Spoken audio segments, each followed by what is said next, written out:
Welcome to this tutorial on curriculum profiling using cumulative word lists aligned with a 5-year language learning syllabus.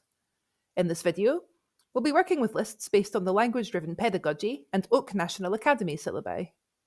These resources map out the vocabulary, grammar, and phonics required for England's high-stakes GCSE exams, following a carefully sequenced 5-year practice schedule.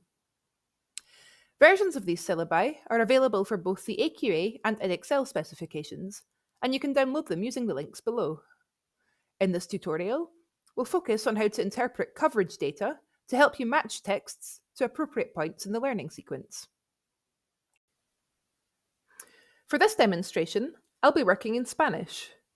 Since we're working within the GCSE context, I've chosen a CEFR A2, or Low Intermediate Level, reading text from lingua.com, as this level is typical for both foundation and higher tier reading and listening tasks.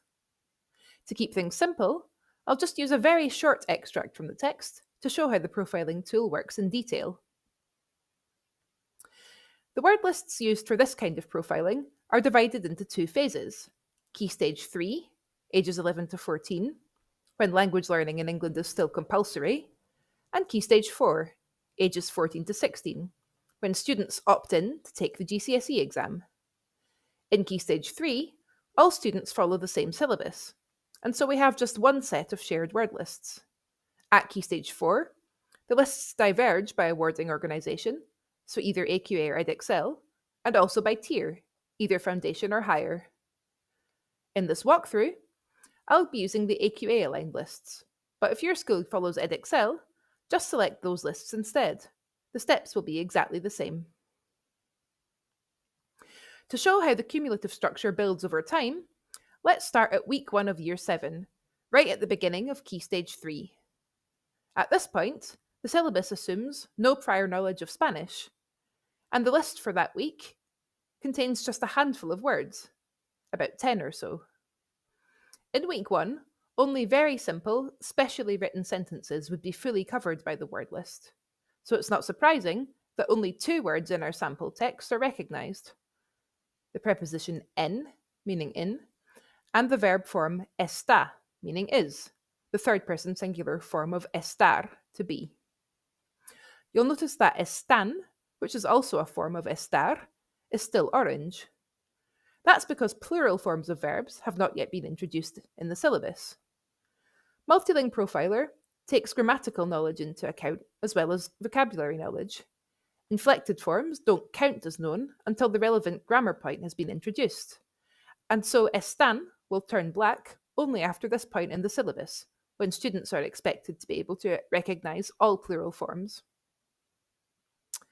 If we jump ahead to week 7, we'll see students should know a few more common conjunctions and some more nouns, as well as a new verb, tener, to have, and its first-person singular form, tengo. The plural form, tenemos, is still orange because plural forms haven't been taught yet.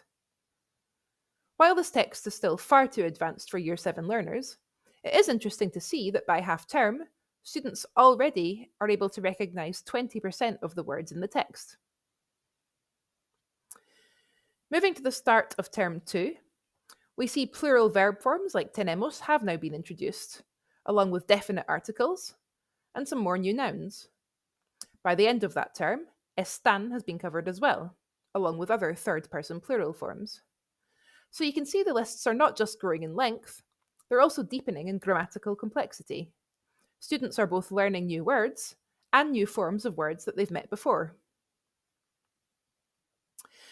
Fast forward to the same point in Year 8, and we see a big jump in coverage, up to over 70%, which starts to look a lot more promising for this text. But students are still missing some key content, like past tense forms. These come in Year 9, with the preterite introduced halfway through the term, and the imperfect by the end of the year. You might notice that some verb forms like veía, the imperfect form of ver, to see, and dicen, the present tense of decir, to say, are still in orange, even though students have actually learned the relevant imperfect singular and present plural endings. That's because these forms are irregular, involving stem changes. Under GCSE policy, Those are treated as individual vocabulary items that require explicit instruction. These words won't go black until they've been officially introduced as individual words at some later stage in the syllabus. At this point, roughly the end of year 9, coverage is sitting at 81%, making the text a much more viable option for classroom use. Also, after 3 years of learning, we can reasonably assume that students will have developed some strategies for spotting cognates, so words that look and mean the same in the target language and their first language, in this case English.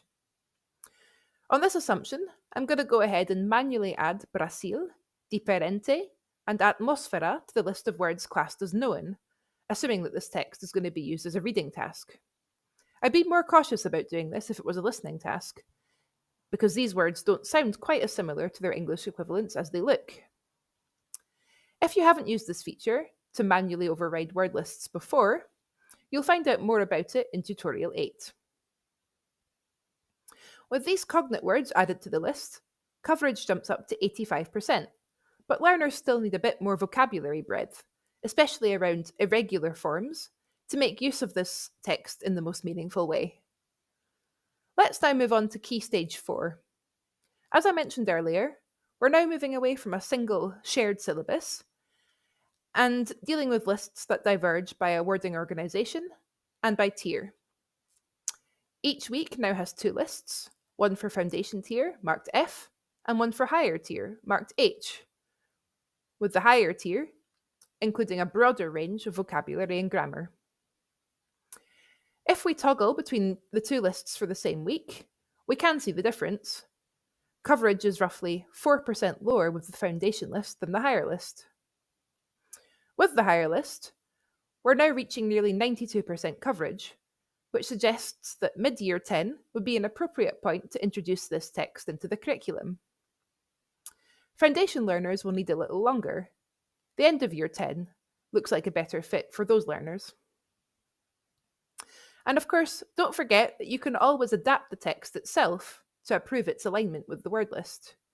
For example, foundation tier students don't cover the simple future tense. So you could rewrite that final sentence using the near future instead.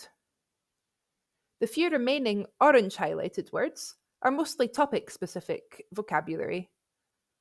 For example, weather terms.